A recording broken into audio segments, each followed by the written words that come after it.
Nas últimas décadas, o ensino superior virou assunto de muitos debates e reflexões. Entre os temas estão o acesso à universidade, a formação e a qualidade do ensino. Aqui na UPF, essas reflexões viraram pesquisa na Faculdade de Educação. E esse vai ser o tema do programa Universidade Aberta, que vai ao ar aqui pela UPF TV toda segunda-feira, às 8h30 da noite. E o tempo muda na terça-feira e os próximos dias devem ser de chuva. Veja os detalhes na previsão do tempo para este início de semana. Previsão de uma terça-feira de céu encoberto com pancadas de chuva e trovoadas. A mínima será de 14 graus e a máxima não passa de 16. Na quarta-feira, previsão de tempo seco, mas com muitas nuvens. Mínima de 13 graus e máxima que não passa de 18. O inverno mal começou e para algumas pessoas trabalhar nesta estação atrapalha. Para outros que gostam do calor da lareira, de um vinho, o inverno bem que poderia ser mais longo. O certo é que o frio divide opiniões. Veja então na primeira reportagem da série Estação Inverno.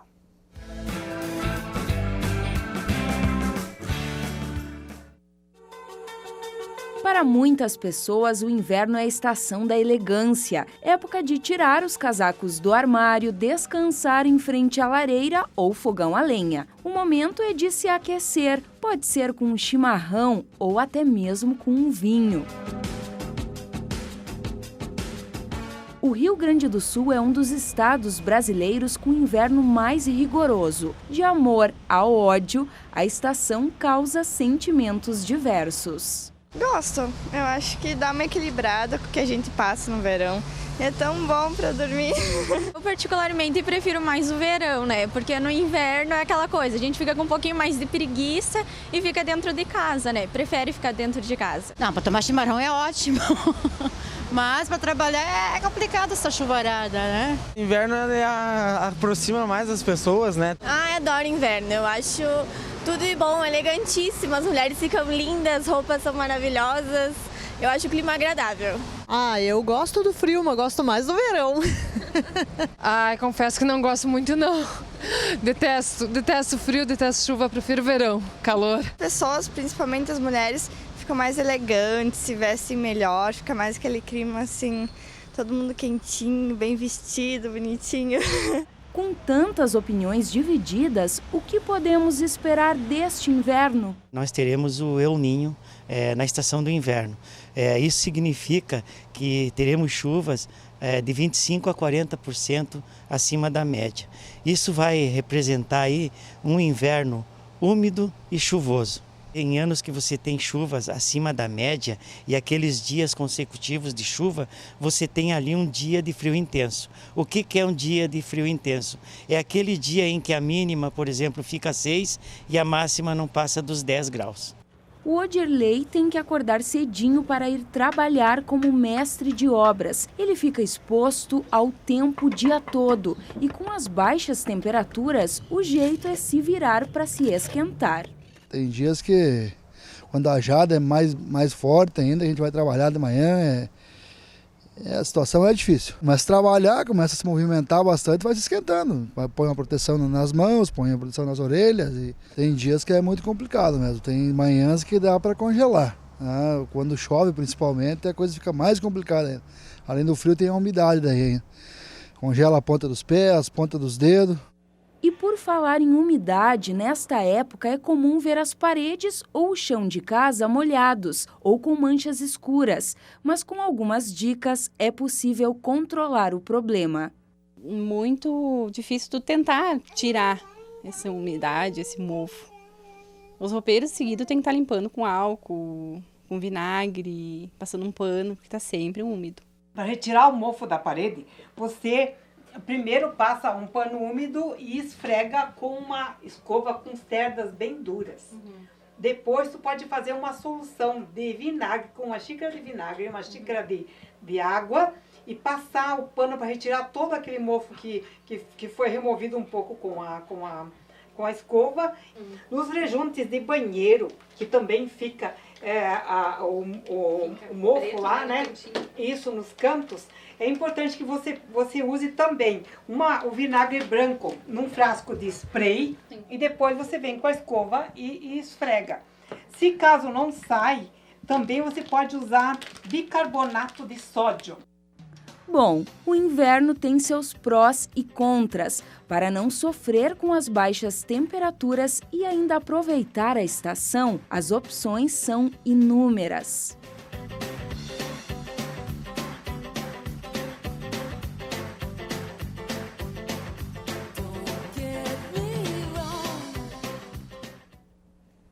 E com a chegada do inverno, as temperaturas baixas aumentam os problemas respiratórios. Para falar um pouco mais sobre este assunto, nós convidamos o médico pneumologista Luiz Amaury da Silveira Palma. Seja muito bem-vindo, doutor, ao PFTV. Obrigada.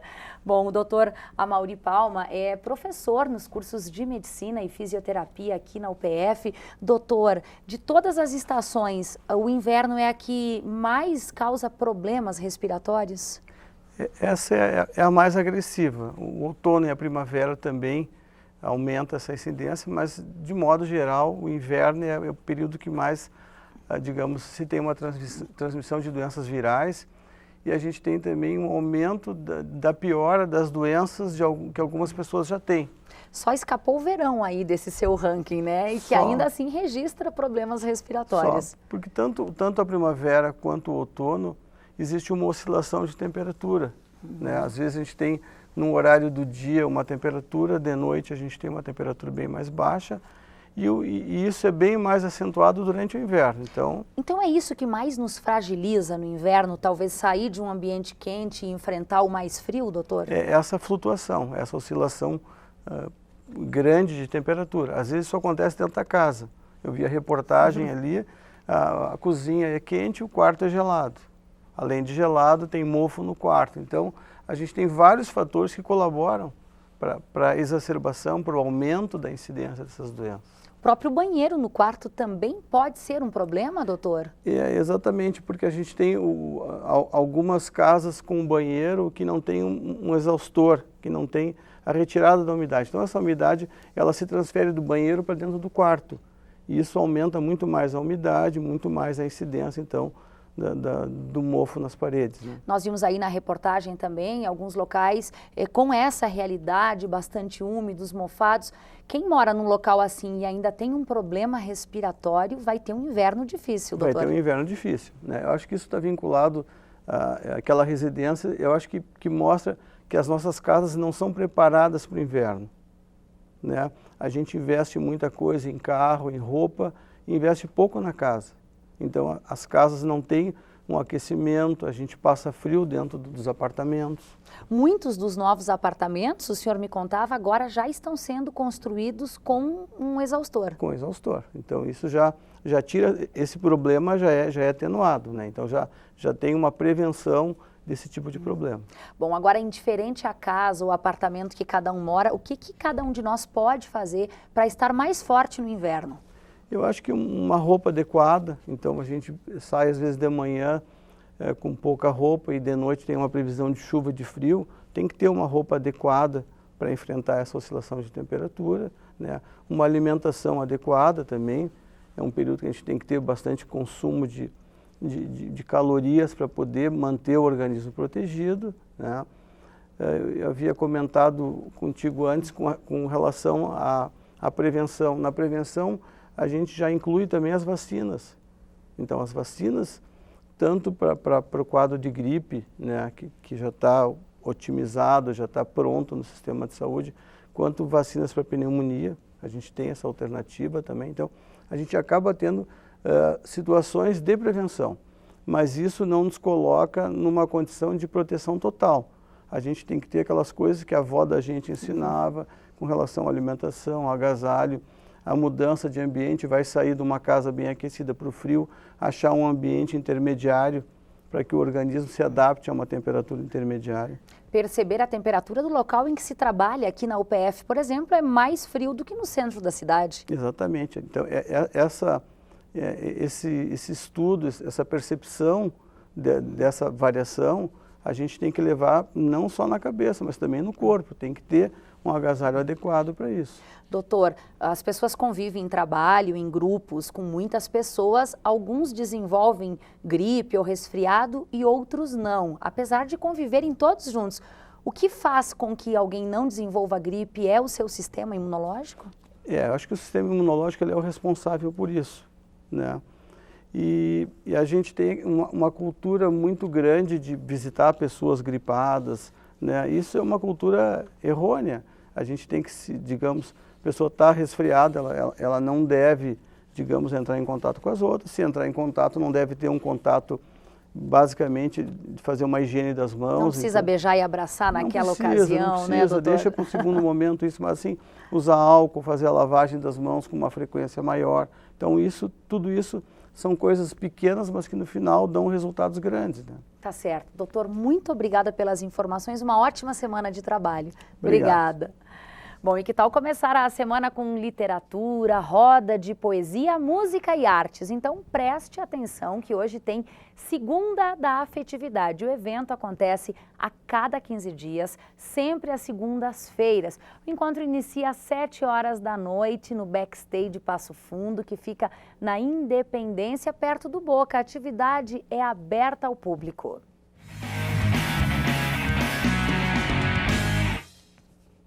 E a equipe BS Bills UPF de voleibol feminino jogou neste final de semana em Curitiba pelo Campeonato Regional Adulto. Das 3 partidas, a equipe perdeu 2 contra a Unibrasil e São José dos Pinhais e venceu o jogo contra o Irati. O próximo desafio vai ser nos dias 4 e 5 de julho em Novo Hamburgo. E o fim de semana foi de vitória para os ciclistas da UPF. Ricardo Machado venceu ontem o Circuito Soul de Mountain Bike em Laguna, Santa Catarina, como você vê aí na fotografia. A prova contou com a participação de 150 ciclistas do Rio Grande do Sul e de Santa Catarina e também do Paraná. Já Luana Machado participou no sábado da competição de mountain bike em Santa Cruz de la Sierra, na Bolívia. A ciclista ficou em primeiro lugar na categoria Elite Feminino. O evento reuniu mais de 300 ciclistas. Eles formaram a equipe há 1 ano. Treinam de 2 a 4 horas por dia e sonham participar do Emotion, a maior corrida de aventura das Américas. Nós fomos até Getúlio Vargas conhecer um pouco desse treinamento.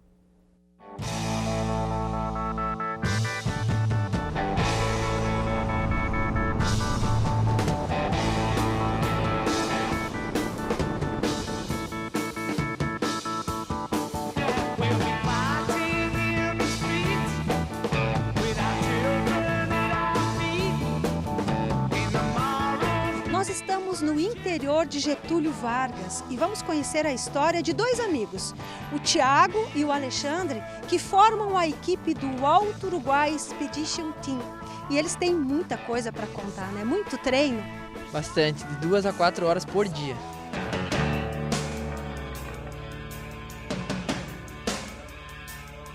Tem que subir muito morro, tem que andar muita trilha, mata fechada. Né? Normalmente a gente volta para casa como se a gente tivesse ido para uma guerra, volta todo arranhado, todo esfolado, né?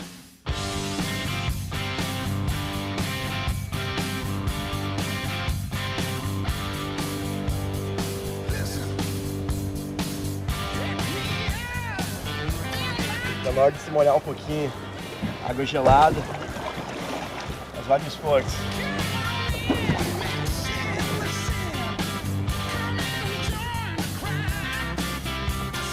O principal desafio? O principal desafio é, em primeiro lugar, a capacidade física. A gente tá sempre muito bem fisicamente. E, em segundo lugar, o psicológico. Fazer corrida de aventura é justamente isso, tá sempre se desafiando, buscando superar seus limites cada vez mais e mais. O corredor de aventura tem que ter ciência de que quando ele vai entrar numa prova, essa prova vai estar ali para testar o máximo dele.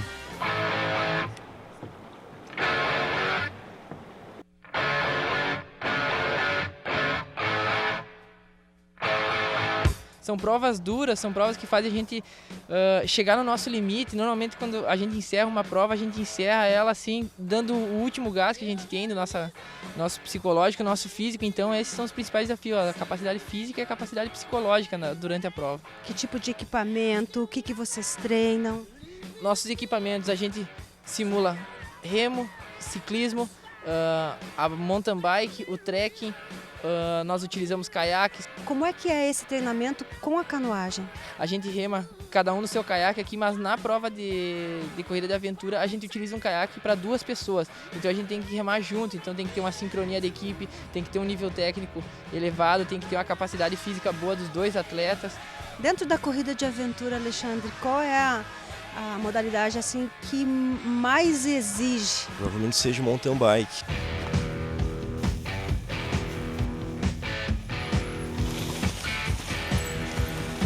Mountain bike geralmente é a modalidade esportiva escolhida para cobrir maior distância.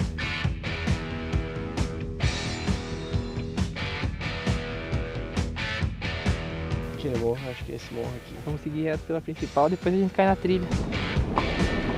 Mas tu não tem como simplesmente só treinar mountain bike, tu precisa treinar o trekking, tu precisa treinar a canoagem, tem que estar forte em todas elas. Todas as provas elas podem conter alguma modalidade diferente, então nós temos que estar sempre prontos, sempre simulando durante os nossos treinamentos.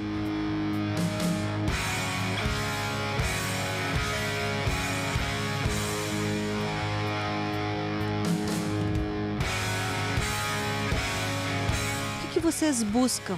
A gente quer uma vida mais radical, a gente quer participar das principais competições, a gente quer ser reconhecido no cenário brasileiro da corrida de aventura e o nosso principal sonho é participar do EcoMotion, que é uma prova de âmbito mundial que é de longa duração, ela chega a ter 600, 800 quilômetros de prova, às vezes são 5 dias de prova. Cansado? Não, ainda tem muito gás.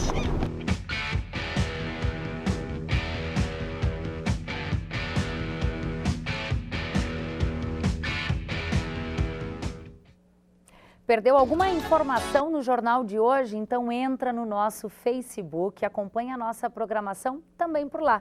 O canal de notícias volta amanhã, sempre ao vivo, ao 12h30. A edição de hoje você pode rever às 7h30 da noite e às 10h30 da noite. Obrigada pela sua companhia, um excelente início de semana e até amanhã.